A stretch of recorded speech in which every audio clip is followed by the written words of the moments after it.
Hey guys, it's Dr. Drake 63 here today with what is surely going to be a somewhat controversial video in terms of conclusions and statements I make. But what I want to talk about is the rifle that was America's battle rifle, basically from 1937 through the late 50s, about 57, 58. And then the M14 was adopted for a relatively short period of time. That was replaced by this. Now this looks like an M16, but it's not. It's an AR-15. It does not have full auto capability. It's only got these two pins here, not that third pin. And purists are going to be real quick to point out the ways that this really isn't an M16 clone or any of that, because it's not made by Colt.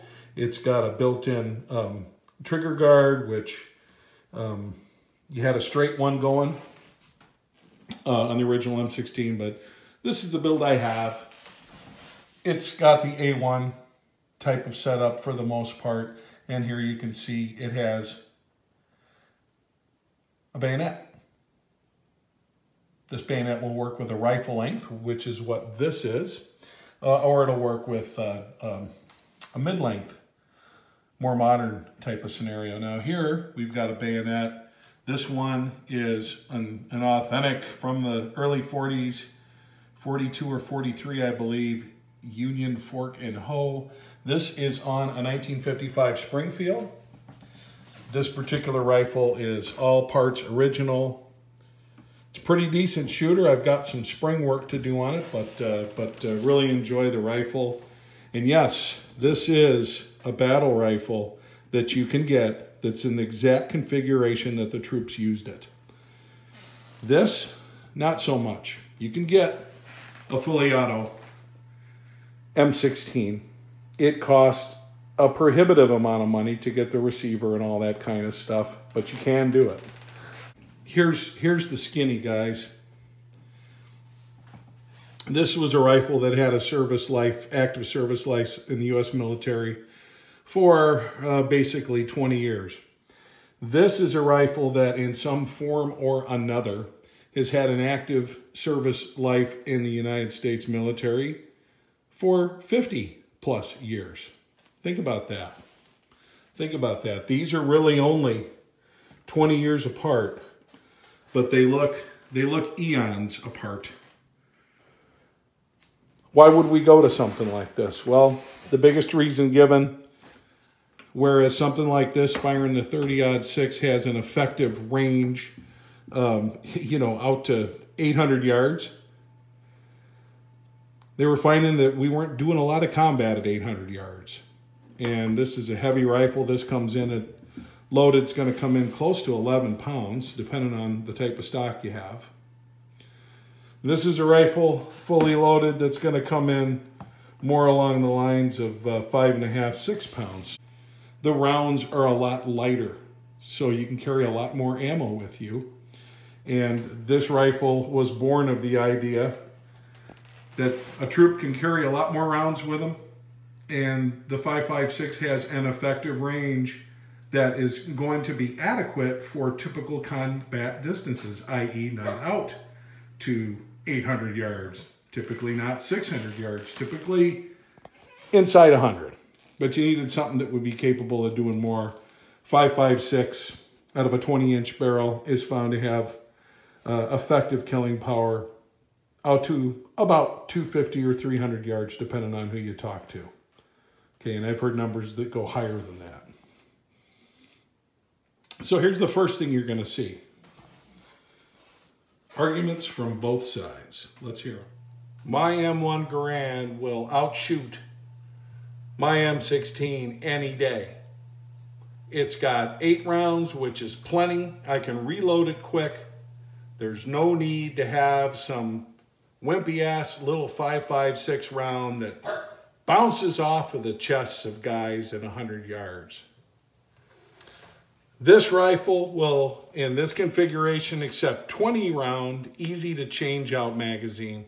But in addition to that, I can put a 30 rounder on it or even more. So I've got unlimited firepower, and as an M16 configuration, this will do full auto. Yeah, we had the M14, which was basically a full auto version of the Garand, but nobody could really shoot it in full auto because it wasn't very controllable. This is made out of wood and steel. It's forged. It's withstood the test of time. This particular design can shoot forever. You can change out the barrel. Everything you need, including one of the best sights ever devised, is right here. There's no need for anything than this rifle. The United States was wrong to go away from this for its main battle rifle. Aluminum forged receivers, steel barrels, and lightweight, space age, polymers, plastics, and fiberglass, things of that nature, hold up just fine. Plus, there's so many things you can do with this platform in terms of optics, rail accessories, lights, you name it. Try doing that to your M1Garand. Can't do it. I can take this dog deer hunting with that 30-06 cartridge. I'd like to see you deer hunt with a 223 or 5.56 or whatever the hell you youngins call it. I've taken plenty of deer with this AR. There's no problems taking round with the 223 or 5.56 or whatever I call it round. It's plenty good for taking deer, right? This is a beautiful piece of walnut and steel with a leather sling, forged to have won war. One war is a win, one war is a tie maybe?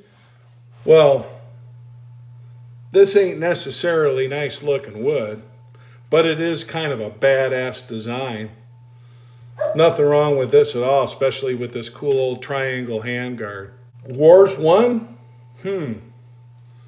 What do we got, a loss? Or was that a forfeit? I don't know, but we sure did clean up with some version of this in subsequent wars, right? Iraq 1, Iraq 2, Afghanistan? I don't know. But it's a cool looking rifle. If you run out of ammo with this dog, take the butt of this stock and finish your business. Believe me, between that and the bayonet, this is all you need, man. This turns into a war club in no time at all. Okay, well, I really don't want to bust the butt on this stock. So maybe I'll use this point, but hopefully it won't bust off my barrel. Did I mention that a lot more capacity? The only reason we ever went away from the M1Garand was because our government is stupid. I heard these bullets just bounced off guys in Iraq. So what you just saw were opinions, lots of myths that are out there, all sorts of things. Kind of interesting for sure. But what would firearms be without controversy, opinions, and everything else? Now, a lot of folks will tell you all you need for self-defense is a really nice .357 Magnum because the caliber's so cool. And if you're a good shot, what does it matter if you only have 6 rounds? You can make every shot count, right?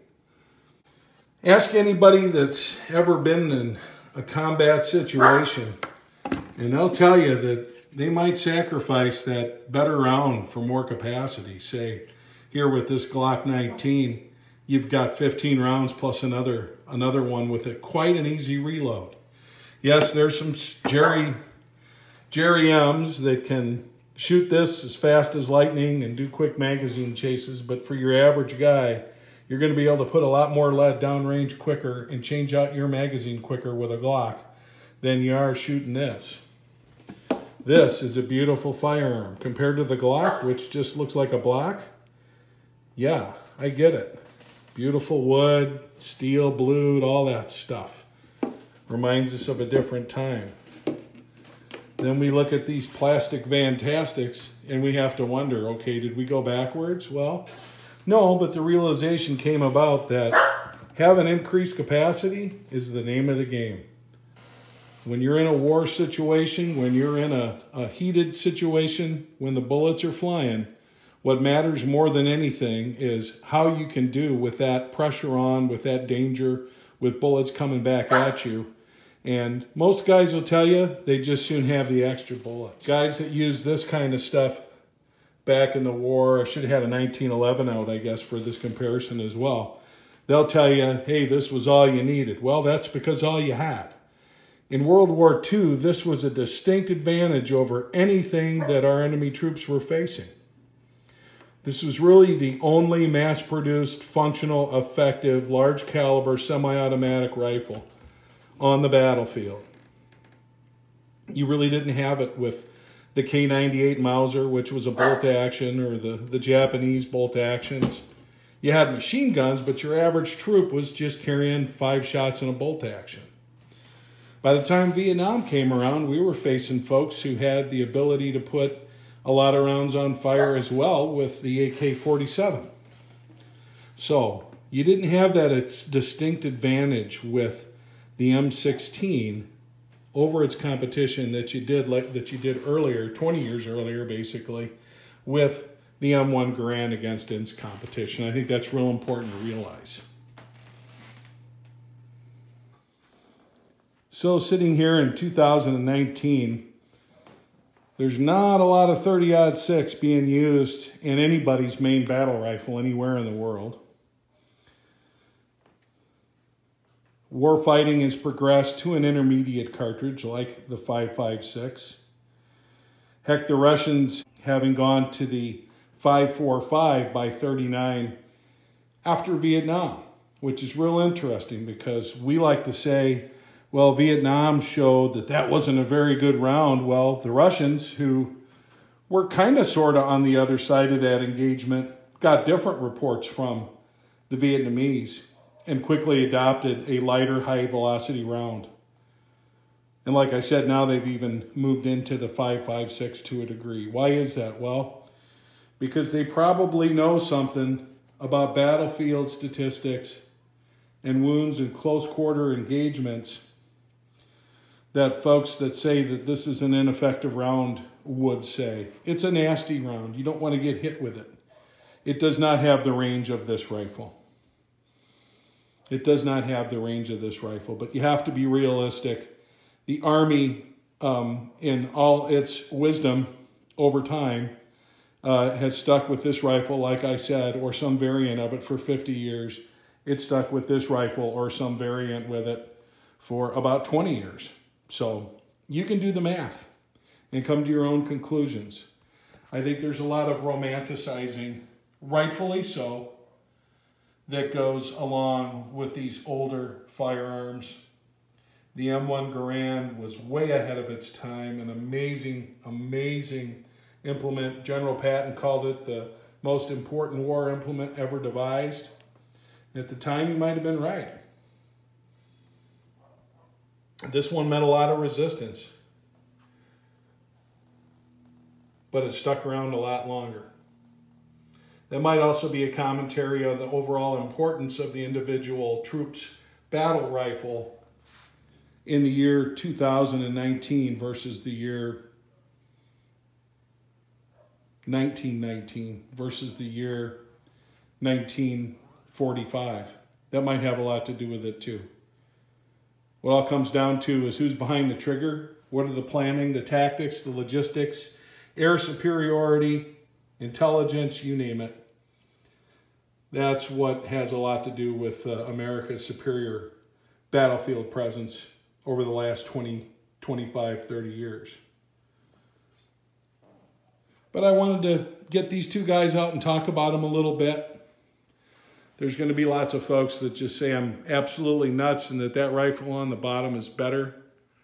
And the government's just cheap or the government's just stupid. I don't believe that. Anyway, thanks for watching. This is Dr. Drake 63.